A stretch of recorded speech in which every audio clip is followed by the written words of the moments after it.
Welcome to Searching for History. I'm Erin. Today we're going to be exploring a little bit more of the Oregon Trail. Not too long ago we made a video exploring some Oregon Trail ruts that are just a little ways away from this site, about a half mile away from here. But when we were here before, the Interpretive Center was closed. Today we're going to go inside the Interpretive Center that is just recently opened.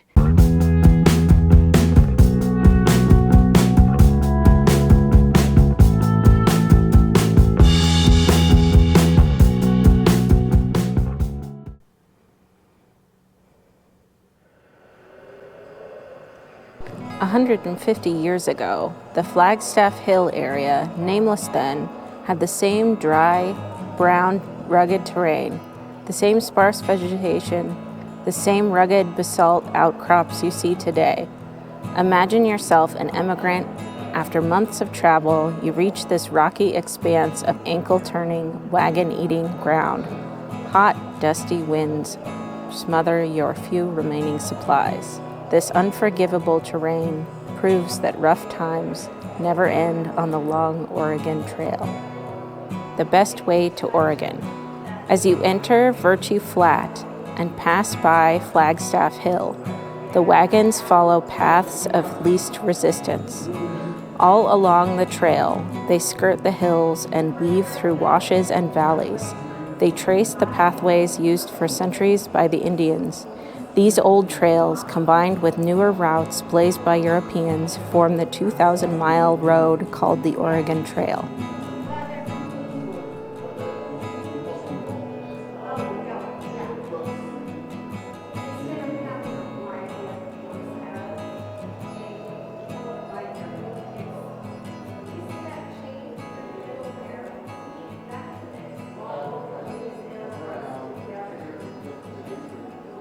After months of travel, you've learned the odds. Nearly 1 out of every 10 dead, a grave every 80 yards. This panel here describes all about how wagons work.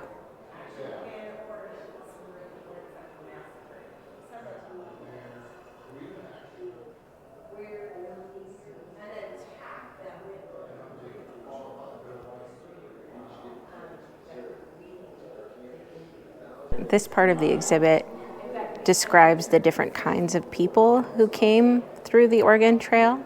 It describes missionaries, trappers, naturalists, and of course explorers, notable of which you may know is Lewis and Clark. John C. Fremont came next. His party crossed the Oregon Trail in 1843. Their reports, when published back east, confirmed what many had long believed. Oregon was a special place with many resources. Jason Lee headed the Methodist mission to the Willamette Valley in 1834. Marcus and Narcissa Whitman and Henry and Eliza Spaulding settled among the Plateau Indians in 1836. The missionaries tested the potentials for agriculture, sought reinforcements, and wrote home about the wonderful prospects of Oregon.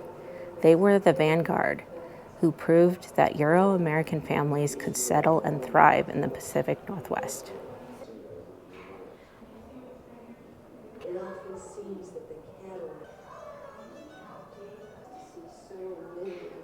The travelers paced their journey by natural landmarks, fastening familiar names and shapes to natural curiosities. Names like Devil's Gate, Chimney Rock, and Courthouse Rock adorned prominent features along the route.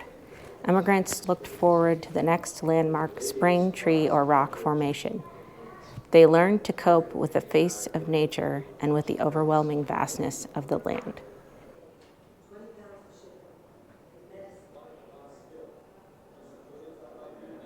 Despite its unexciting appearance, South Pass marked the halfway point of the journey. It also presented the immigrants with a series of decisions. Those going to California or Salt Lake split from the Oregon-bound folks here, and a bewildering array of cutoff routes had many scratching their heads with indecision. These panels here describe how difficult it was to find fresh water along the Oregon Trail. Most of the time, when they went to find fresh water along rivers, the cattle or oxen and other livestock had either laid down in it or were using it and had often died in it, so it was poison. These panels here describe how the Army was present on the Oregon Trail from 1835 through the 1880s. They had a responsibility to quell the animosities between the Indians and the immigrants. They built forts along the trail as well.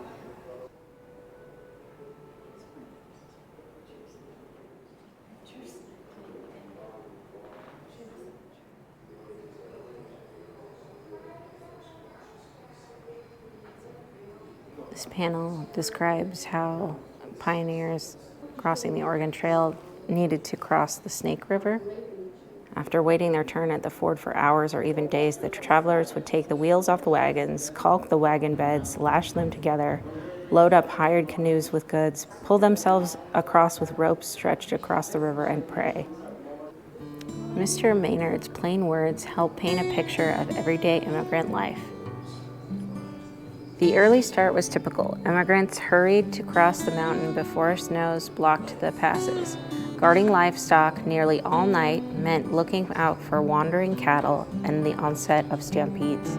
The noble salmon served for breakfast and was the only one of wild foods added to the shrinking stock of provisions from home.